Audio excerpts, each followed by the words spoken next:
नमस्कार आपण मानकु मो यूट्यूब चैनल को चलतु देखिबा माँ केमती प्रस्तुत करुचंती पोटल रसा।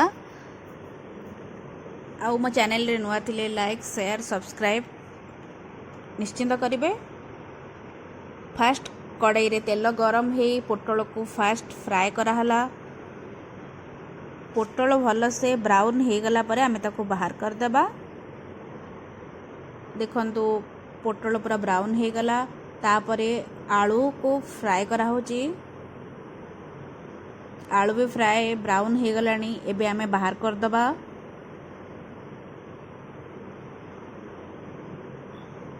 तापरे आमे कड़ाई रे तेल पकेबा।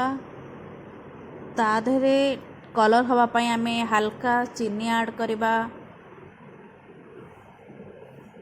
जेहेतु एटा साधा रे होची सेति पई ओदा आउ साधा मसला पाउडर जीरा आउ लाल लंका छेचा है कि पका हला। तापरे हल्का टिके पानी दिया है गला।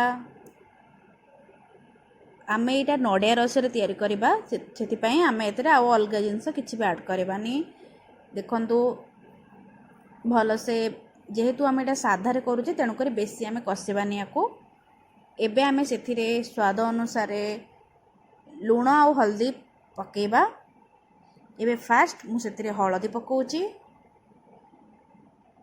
हळदी पके भल से ताको गोळेई नबा।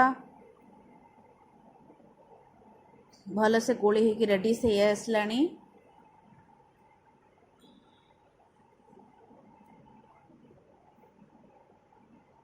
तापरे आमे सेथिरे रखिथिबा आलू आउ पोटल को पकेई दबा। पकेई कि ताको भल से गोळेई दबा। से भल से सिझी आसला परे आमे सेतिरे रखिथिबा नडिया रस को ऐड करबा। एबे आमे ताको भल से टिके कसी दबा।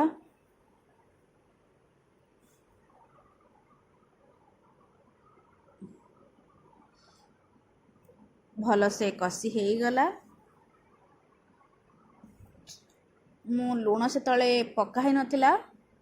एबे चलंतु सेथिरे आमे स्वाद अनुसार लूण पके दबा।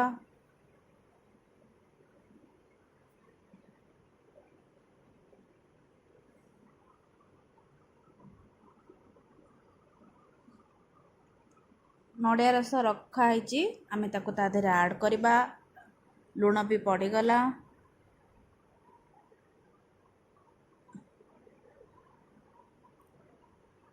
ताको भल से 5 रु 10 मिनिट सिझिबा पई छाड़े दबा।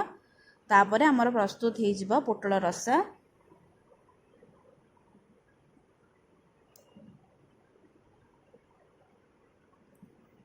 हे गला।